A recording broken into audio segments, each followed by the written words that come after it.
Iran ने एक बार फिर संयुक्त राज्य अमेरिका के साथ युद्ध विराम तोड़ दिया है और एक बार फिर हार्मुज जलडमरू मध्य में टैंकरों पर हमला किया है। एक बार फिर इसके बंद होने की घोषणा की है। हालांकि इससे पहले दोनों पक्षों ने 11 जुलाई को बातचीत जारी रखने पर कथित तौर पर सहमति जताई थी।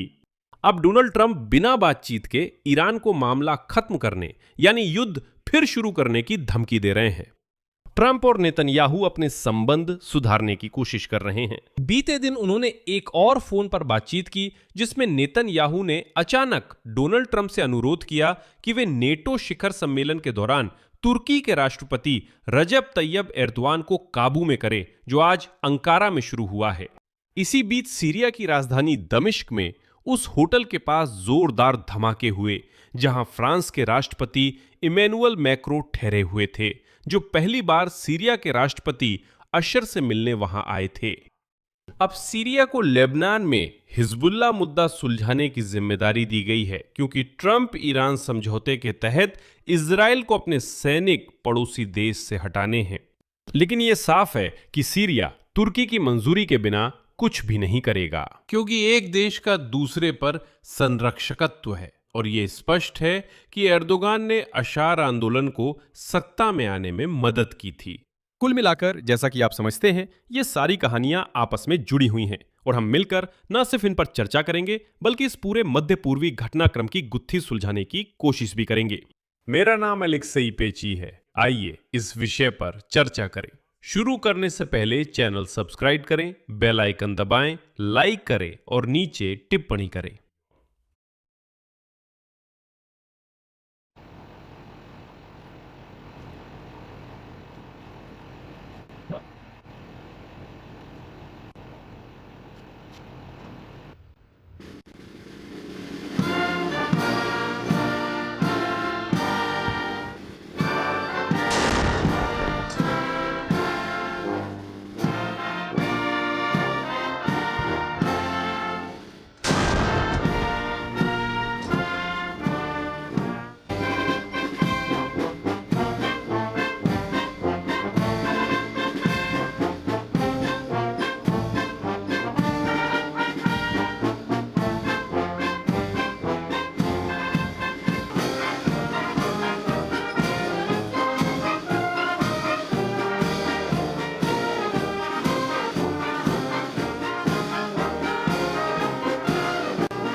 अंकारा में जब राष्ट्रपति डोनाल्ड ट्रंप के विमान की लैंडिंग हो रही थी, उसी वक्त ईरान ने उनके साथ हुआ युद्ध विराम समझौता तोड़ दिया। ईरान के इस्लामिक रिवॉल्यूशनरी गार्ड्स कॉर्प्स ने आज अमेरिका के साथ युद्ध विराम के दौरान हार्मुज जलडमरू मध्य में 2 व्यापारिक जहाजों पर मिसाइल हमला किया। इसकी जानकारी एक साथ 2 प्रकाशनों ने दी है। ये हैं एक्सियोस और वॉल स्ट्रीट जर्नल। दोनों जहाजों को काफी नुकसान पहुंचा है, लेकिन सौभाग्य से क्रू में किसी की जान नहीं गई। हमले का शिकार हुए जहाजों में से एक कतर का टैंकर अल रकयात था, जो तरलीकृत प्राकृतिक गैस ले जा रहा था। हमले से पहले इस्लामिक रिवॉल्यूशनरी गार्ड्स कॉर्प्स के प्रतिनिधियों ने रेडियो के जरिए टैंकरों से मांग की थी कि वे ओमान के तट के पास के रास्तों का इस्तेमाल न करें और केवल उन्हीं जल क्षेत्रों में जाएं जिन्हें तेहरान शासन के लड़ाके नियंत्रित करते हैं।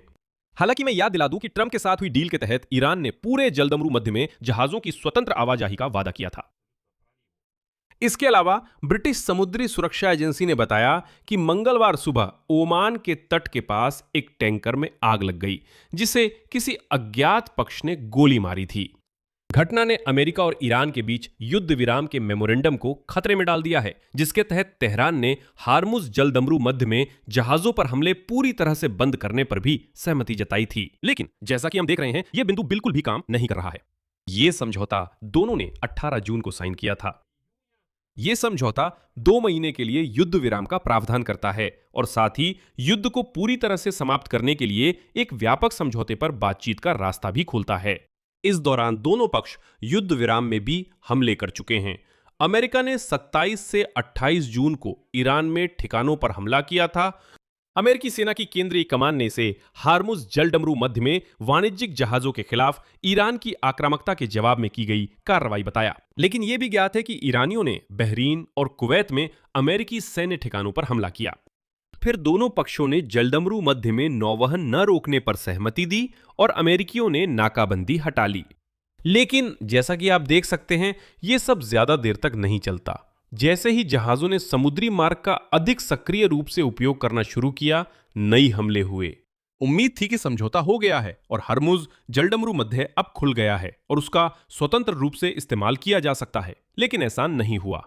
कंसल्टिंग कंपनी वोर्टेक्स के अनुसार जून में प्रतिदिन 4.7 मिलियन बैरल तेल गुजर रहा था, जबकि मई में यह मात्रा 2 मिलियन बैरल थी। यानी ऐसा लगता है कि परिवहन की मात्रा लगभग 2.5 गुना बढ़ गई है। इसके अलावा जुलाई की शुरुआत से तेल का प्रवाह युद्ध से पहले के स्तर के 40% तक पहुंच गया है। यह एक बढ़ती प्रवृत्ति है। जैसा वॉल स्ट्रीट जर्नल ने कहा, तेल बाजार तेजी से बहाल हो रहा है। जैसा कि अमेरिका और ईरान के बीच हुए समझौते ने तेहरान की विश्व अर्थव्यवस्था को धमकी देने की क्षमता को कम कर दिया है और आगे की वार्ताओं में उसके दबाव के हथियार को छीन लिया है। इसीलिए ईरान ने जो किया, शायद उसने वही दबाव का हथियार फिर से अपने हाथ में लेने का फैसला किया। खासकर जब यह साफ हो गया कि अमेरिकी ईरानी उकसावे पर उतनी सक्रियता से जवाब नहीं दे रहे। लेकिन उदाहरण के लिए इस बार हार्मुज जलडमरू मध्य में ईरानियों के हमले के जवाब में अमेरिका के राष्ट्रपति डोनाल्ड ट्रंप ने एक बार फिर कहा कि या तो ईरान के साथ समझौता होगा या फिर अमेरिकी सेना, जैसा कि उन्होंने कहा, इस मामले को अंजाम तक पहुंचाएगी। यानी एक बार फिर युद्ध शुरू होने की धमकी।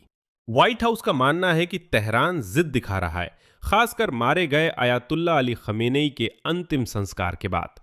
अमेरिका और ईरान की अप्रत्यक्ष वार्ता पिछले हफ्ते बिना ठोस प्रगति के समाप्त हुई और दोनों पक्ष 11 जुलाई को फिर मिलने पर सहमत हुए। इसी बीच डोनाल्ड ट्रंप और नेतन्याहू के बीच एक टेलीफोनिक बातचीत हुई, जो कि ईरान के खिलाफ सख्त रुख अपनाने के पक्षधर माने जाते हैं। लेकिन इस बार बातचीत बिल्कुल अलग दिशा में चली गई। इजराइल और अमेरिका के आधिकारिक सूत्रों के अनुसार इजराइल के प्रधानमंत्री बेंयामिन नेतन्याहू ने शुक्रवार को राष्ट्रपति ट्रंप से तुर्की के राष्ट्रपति रेचेप तैयप एर्दोआन की इजराइल विरोधी बयानबाजी में बढ़ोतरी की शिकायत की। अधिकारियों के अनुसार नेतन्याहू ने ट्रंप से, जो आज ही अंकारा में नेटो शिखर सम्मेलन में नेतन्याहू से मिलने वाले हैं, अनुरोध किया कि वे ऐसे हथियार प्रणालियों की बिक्री से बचें जो तुर्की को अपनी वायुसेना को आधुनिक बनाने में मदद कर सकती हैं।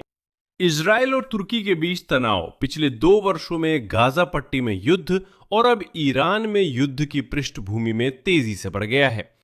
लेकिन ट्रंप ने नेतन्याहू और एर्दोआन दोनों से घनिष्ठ मित्रता रखी है, यानी अमेरिका के एक प्रमुख सहयोगी और क्षेत्रीय मध्यस्थ से। ट्रंप भी एर्दोआन से दूरी नहीं बना सकते। वॉशिंगटन में नेतन्याहू की स्थिति हाल ही में ईरान से युद्ध के कारण कमजोर हुई है, जिससे ट्रंप की लोकप्रियता घटी और मेगा समर्थकों में फूट आई। नेतन्याहू की ताकत कितनी है ये साफ नहीं है, क्योंकि ट्रंप एर्दोआन के करीबी रिश्ते और अमेरिका तुर्की के हथियार सौदे से आर्थिक फायदा भी जुड़ा है। यहां नौसेना की चर्चा हो रही है। यानी ट्रंप अब भी नेतन्याहू से करीबी रख सकते हैं। नेतन्याहू का अमेरिकी राष्ट्रपति पर असर हो सकता है, लेकिन ट्रंप कह सकते हैं कि ये सिर्फ व्यापार है। बात किस बारे में है?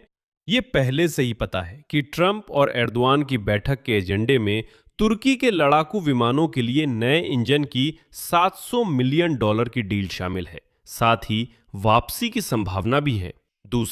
दूसरा, तुर्की की नाटो की दूसरी सबसे बड़ी सेना को F-35 फाइटर जेट प्रोग्राम में फिर से शामिल किया जा सकता है।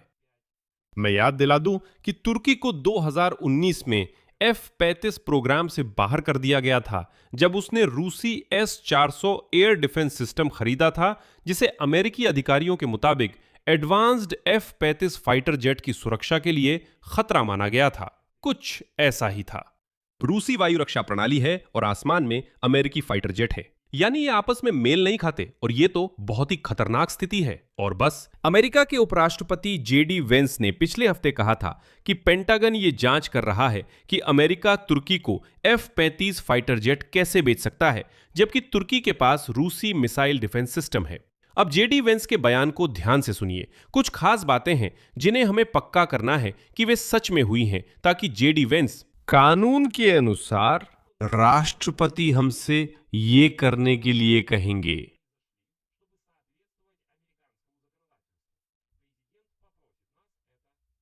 अगर इसे आम भाषा में कहें तो बात यह है कि अंकारा ने हाल ही में इस S-700 एयर डिफेंस सिस्टम को निष्क्रिय करने या इसे किसी और को बेचने पर सहमति जताई है, ताकि जब F-35 फाइटर जेट्स की डिलीवरी हो उस समय देश में रूसी हथियार न हो। एर्दोआन ने सहमति दी, लेकिन पेंटागन के लिए जाहिर है हथियारों की संभावित बिक्री एर्दोआन सरकार की इजरायल के प्रति लगातार शत्रुतापूर्ण होती जा रही नीति से सीधे जुड़ी हुई है।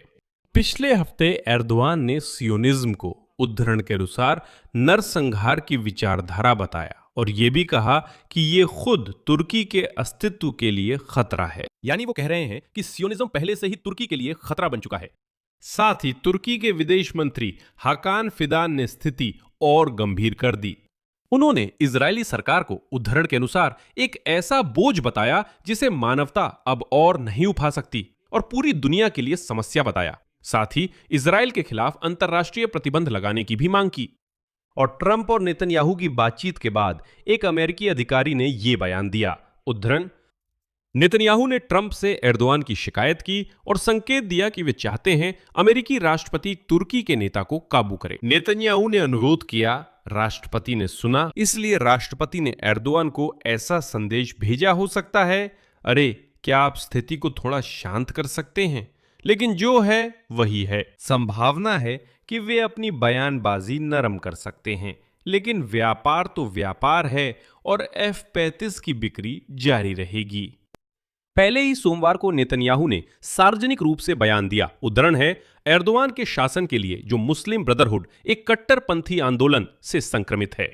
जो अमेरिका से नफरत करते हैं उन्हें F-35 या लड़ाकू विमान के इंजन नहीं मिलने चाहिए, क्योंकि इससे मध्य पूर्व में शक्ति संतुलन बिगड़ जाएगा, जिसे इजरायल की हवाई श्रेष्ठता और अमेरिका की स्थिति द्वारा सुनिश्चित किया जाता है। लेकिन नेतन्याहू को कुछ समस्याएं हैं।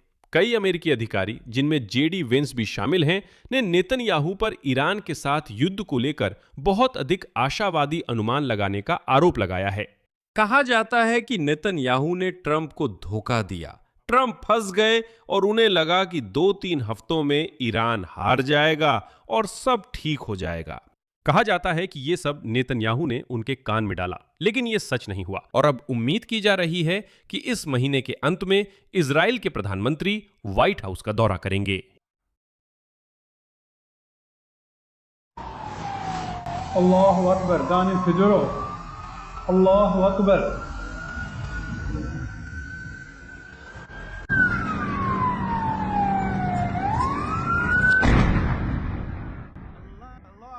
Allahu Akbar. Allahu Akbar.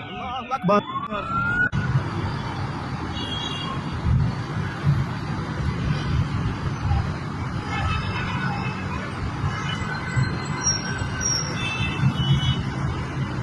Syria की राजधानी दमिश्क में एक होटल के पास कई धमाके हुए, जहां फ्रांस के राष्ट्रपति इमैनुअल मैक्रों आधिकारिक दौरे पर ठहरे हुए थे। सीरियाई मीडिया ने तुरंत कहा कि ये फ्रांसीसी राष्ट्रपति पर हत्या की कोशिश हो सकती है। सुरक्षा सेवा के सूत्रों के अनुसार धमाके स्थानीय समय अनुसार आधी रात से ठीक पहले हुए। इसके बाद सुरक्षा बलों ने तुरंत सड़कों को बंद कर दिया और सुरक्षा उपायों को कड़ा कर दिया। चश्मदीदों का कहना है कि उन्होंने कई धमाकों की आवाज सुनी, जिसके बाद घटनास्थल के ऊपर धुआं उठता देखा गया। प्रारंभिक जानकारी के अनुसार फ्रांसीसी नेता के निवास स्थान के बिल्कुल पास कई विस्फोटक उपकरण फटे, जिन्हें संभवतः एक कार में लगाया गया था। बाद में फ्रांस के राष्ट्रपति प्रशासन ने एलिसी पैलेस में बताया कि खुद इमैनुअल मैक्रों ने धमाकों की आवाज तक नहीं सुनी, क्योंकि घटना के समय वे होटल में नहीं थे बल्कि एक निर्धारित बैठक के लिए जा रहे थे, सीरियाई नेता अहमद अश-शराय के साथ। इमैनुअल मैक्रों आधिकारिक दौरे पर दमिश्क पहुंचे हैं, जहां वे सीरिया के राष्ट्रपति अहमद अश-अशारा से मिलेंगे। बैठक के दौरान दोनों पक्ष सुरक्षा के मुद्दों, टोटल एनर्जीज कंपनी के निवेश के सवाल और साथ ही सीरियाई सांस्कृतिक कलाकृतियों की वापसी पर चर्चा कर रहे हैं। मैं याद दिला दूं, यूरोपीय आयोग की अध्यक्ष उर्सुला फॉन डेर लायन और यूक्रेन के राष्ट्रपति व्लादिमीर जेलेंस्की भी सीरियाई राजधानी जा चुके हैं। लेकिन संयुक्त राज्य अमेरिका और यूरोप के लिए इस समय सीरिया से जुड़ा एक और भी अधिक जरूरी सवाल है। जून के अंत में डोनाल्ड ट्रंप ने मध्य पूर्व के कई नेताओं और विशेषज्ञों को तब चौंका दिया जब उन्होंने लेबनान में इजराइल हिजबुल्लाह युद्ध पर एक अलग दृष्टिकोण सुझाया और व्हाइट हाउस की असंतुष्टि और इजराइल के लंबे अभियान की पृष्ठभूमि में उन्होंने सुझाव दिया कि ईरान समर्थित हिजबुल्लाह समूह के खिलाफ लड़ाई की जिम्मेदारी सीरिया ले सकता है। और डोनाल्ड ट्रंप की योजना के अनुसार वे युद्ध में तपे हुए इस्लामवादी विद्रोही जो 1.5 साल पहले सीरिया के सत्तावादी राष्ट्रपति बशर असद को सत्ता से हटा चुके हैं और नई सरकार बना चुके हैं, हिजबुल्लाह को इजरायली सेना की तुलना में ज्यादा प्रभावी ढंग से बाहर निकाल सकते हैं। और इजरायली सेना को अमेरिका और ईरान के साथ हुए समझौते के तहत बस लेबनान से बाहर निकलना है और अपनी सेना को वापस बुलाना है। दमिश्क में इन बयानों को सतर्कता से लिया गया। सीरिया के राष्ट्रपति अहमद अशारा ने कहा कि वे लेबनान में हिजबुल्लाह के खिलाफ युद्ध में हस्तक्षेप नहीं करेंगे। उन्होंने ये भी कहा कि ट्रंप के शब्दों को बस गलत तरीके से समझा गया था, लेकिन इसके बावजूद अमेरिकी राष्ट्रपति ने अपने रुख को दोहराया और सार्वजनिक रूप से इस विचार को आगे बढ़ाते रहे। सीरियाई सेना ने लेबनान सीमा के पास बारूदी सुरंग हटाना शुरू किया है। सवाल है क्यों? मुझे लगता है ये अलंकारिक सवाल है। सीरिया के लेबनान पर आक्रमण की संभावना ने पहले ही बेरूत में चिंता पैदा कर दी है। इजराइल में भी चिंता देखी जा रही है, जो अशराह की नई इस्लामवादी सरकार को संदेह की नजर से देखता है। उसके सत्ता में आने के बाद इजराइल ने सीरिया के दक्षिण की एक पट्टी पर भी कब्जा किया और यहीं से सारी सबसे दिलचस्प बातें शुरू होती हैं। सीरिया भी इजराइल और तुर्की के बीच बढ़ते तनाव का अखाड़ा बन गया है। अंकारा अशर सरकार के मुख्य सहयोगियों में से एक है, जबकि इजराइल और तुर्की इस देश यानी सीरिया में एक दूसरे के प्रभाव को सीमित करने की कोशिश कर रहे हैं। और यही बात महत्वपूर्ण है। जून में जब G7 शिखर सम्मेलन फ्रांस में हो रहा था, डोनाल्ड ट्रंप ने इस बात पर असंतोष जताया कि इजराइल और हिजबुल्लाह के बीच युद्ध बहुत लंबा खिंच गया है और इससे भारी संख्या में जानें जा रही हैं। वहां ट्रंप ने बहुत जोरदार शिकायत की थी कि इजरायली पूरे मोहल्ले गिरा रहे हैं, ये कहते हुए कि वहां हिजबुल्लाह के लड़ाके थे और इसी वजह से पूरा मोहल्ला गिरा दिया जाता है, बस घरों को ढहा दिया जाता है। इजरायली सेना ने कहा है कि वे आम नागरिकों को दक्षिण लेबनान लौटने नहीं देंगे और उस क्षेत्र को पूरी तरह साफ किया जा रहा है। ट्रंप के अनुसार सीरिया इसे बेहतर संभाल सकता था। इसके बाद डोनाल्ड ट्रंप का उद्धरण है, हर बार किसी को ढूंढते वक्त बहुमंजिला इमारत गिराने की जरूरत नहीं, क्योंकि उनमें कई लोग रहते हैं और सभी हिजबुल्लाह के नहीं होते। मैंने इजराइल से कहा कि सीरिया को हिजबुल्लाह से निपटने दे, क्योंकि मुझे लगता है वे बेहतर संभाल सकते थे। जवाब में सीरिया के राष्ट्रपति अशर ने कहा, उद्धरण, कुछ लोग अफवाह फैला रहे हैं कि सीरिया लेबनान के मामलों में दखल देगा। ये सच नहीं है। ट्रंप ने सीरिया की भूमिका को सुरक्षित और शांतिपूर्ण समाधान खोजने में बताया था, लेकिन इस बयान की गलत व्याख्या की गई थी, मानो सीरिया कल सुबह लेबनान में घुसने वाला हो। सीरिया ने अमेरिका को हमारा समाधान दिया, जिसमें युद्ध समाप्त करने और लेबनान व सीरिया के नकारात्मक परिणामों को दूर करने के साथ अन्य आर्थिक, राजनीतिक और सामाजिक समाधान तलाशना शामिल है। तो ऐसा लगता है कि इमैनुअल मैक्रों भी अशर को हिजबुल्लाह के खिलाफ युद्ध में शामिल होने के लिए मनाने की कोशिशों में शामिल हो सकते हैं। लेकिन यह बहुत कुछ, अगर सब कुछ नहीं तो इस बात पर निर्भर करेगा कि तुर्की के राष्ट्रपति रजब तैयब एर्दोआन इस विचार का समर्थन करते हैं या नहीं, और वो इसका समर्थन कर सकते हैं और यहां तक कि सीरिया के राष्ट्रपति अशर को संयुक्त राज्य अमेरिका की ओर झुका सकते हैं और आखिरकार सीरियाई सेना को वास्तव में हिजबुल्लाह से लड़ने के लिए प्रेरित कर सकते हैं। लेकिन तभी जब डोनाल्ड ट्रंप तुर्की को F-35 कार्यक्रम में लौटाएंगे। वे तुर्की के लड़ाकू विमानों के लिए इंजन और अन्य सामान बेचेंगे। तो इस कहानी में सब कुछ पहले से ही बहुत गहराई से जुड़ा हुआ है। हालांकि पहली नजर में ये बिल्कुल अलग लग सकता है। जैसा आप देख सकते हैं, ये कहानी आपस में जुड़ी है और मुझे लगता है कि मैं इसे थोड़ा सा सुलझाने और आज मध्य पूर्व में जो हो रहा है उसे समझाने में सफल रहा हूं। यहां मैं विराम लगाता हूं। अपनी राय और निष्कर्ष इस एपिसोड के नीचे कमेंट्स में लिखें। चैनल को सब्सक्राइब करें, बेल आइकन दबाएं और लाइक करना न भूलें। बस इतना ही। अपना ख्याल रखें। सबको अलविदा अलविदा।